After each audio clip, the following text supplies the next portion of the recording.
दोस्तों, हिंदू धर्म कहता है कि आत्मा को कोई नहीं मार सकता क्योंकि आत्मा अजर अमर है। इसके साथ ही हिंदू धर्म पुनर्जन्म में भी विश्वास रखता है, अर्थात प्राणी की मृत्यु हो जाने पर भी आत्मा नहीं मरती। हमारे धार्मिक ग्रंथों में बताया गया है कि मृत्यु के पश्चात आत्मा उस शरीर को छोड़कर नए शरीर में उसी प्रकार प्रवेश करती है जिस प्रकार हम पुराने वस्त्र उतारकर नए वस्त्र पहन लेते हैं। आत्मा को अपना अगला शरीर 84 लाख योनियों में से किसी भी योनि का प्राप्त हो सकता है। ऐसे में प्रत्येक मनुष्य अपने पूरे जन्म में कभी न कभी यह बात जरूर सोचता है कि वह अपने अगले जन्म में क्या बनेगा। अगर आप भी ऐसा सोचते हैं तो आज की वीडियो में हम यही बताएंगे कि अगले जन्म में आप किस योनि में जन्म ले सकते हैं और क्यों।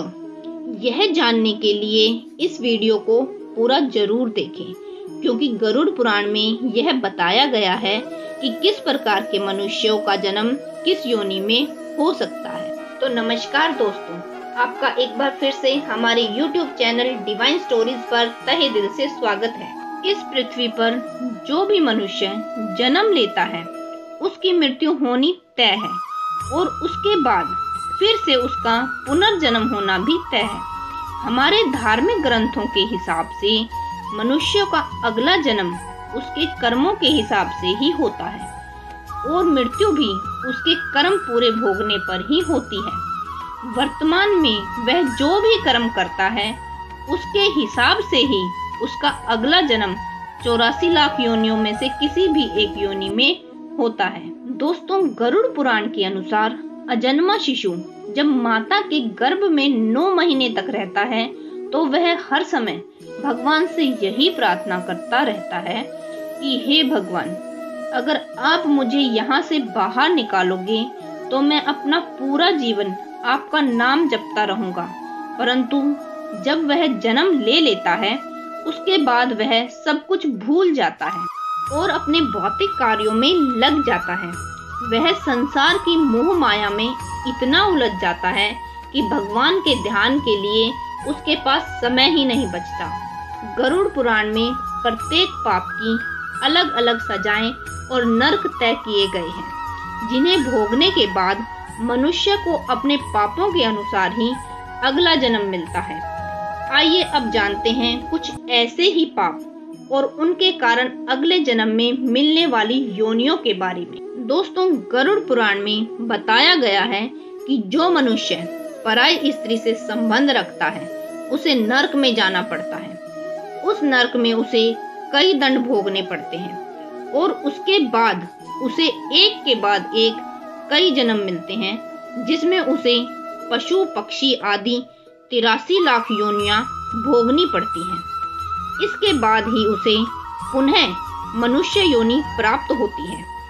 इसके साथ ही जो मनुष्य किसी स्त्री के साथ जबरदस्ती करता है या उसका बलात्कार करता है उसे भी नरक भोगना पड़ता है। उसके बाद सभी योनियां भोगने के बाद उसका जन्म मनुष्य योनि में एक किन्नर के रूप में होता है। उसके बाद गरुड़ पुराण में यह भी बताया गया है कि जो मनुष्य अपने बड़े भाई का अपमान करता है, दूसरों के बीच अपने बड़े भाई को अपशब्द बोलता है, वह अगले जन्म में एक कोंच नाम के पक्षी के रूप में जन्म लेता है। इस योनि को वह आत्मा 10 वर्षों तक भोगती है।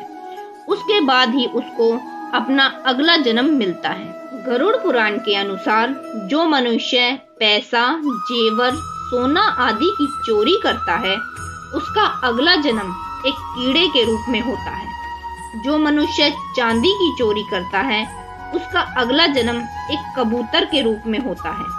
इसके अलावा जो वस्त्रों की चोरी करता है वह तोते के रूप में जन्म लेता है। जो मनुष्य सुगंधित पदार्थों की चोरी करता है वह अपने अगले जन्म में छछूंदर बनता है।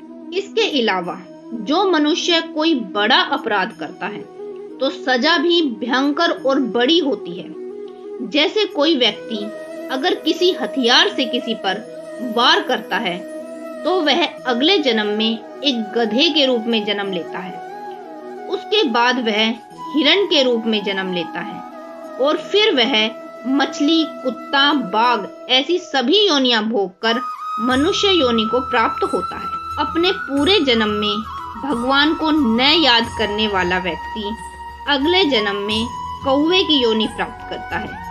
इसके अलावा गरुड़ पुराण में यह भी लिखा गया है कि मनुष्य का अगला जीवन उसे उसकी चाहत और प्रवृत्ति के अनुसार भी मिलता है। अर्थात इस जन्म में आपकी चाहत और प्रवृत्ति जैसी है उसी के अनुसार भी ईश्वर आपको आपका अगला जीवन प्रदान करता है। जैसे कि अगर आप पूरा जीवन धन जमा करने में ही लगे रहे तो हो सकता है कि अगले जन्म में आप एक सांप के रूप में जन्म लें जो हमेशा धन पर बैठा रहता है। इसलिए दोस्तों, इस वीडियो को देखने के बाद अगर आप भी अगला जन्म मनुष्य का पाना चाहते हो या पूर्ण मोक्ष चाहते हो तो अपने जीवन में अच्छे कर्म करें और धार्मिक कार्यों को करें ताकि आपका अगला जन्म मनुष्य का हो और ईश्वर आपसे प्रसन्न रहे। तो दोस्तों, इस वीडियो के माध्यम से आप सभी समझ गए होंगे कि हमें अपने जीवन में शुभ कर्म क्यों करने चाहिए और अगले जन्म में आप क्या बनेंगे यह पूर्णतः आपके इस जन्म में किए गए कर्मों पर आधारित है। हम उम्मीद करते हैं आपको हमारी यह वीडियो पसंद आई होगी।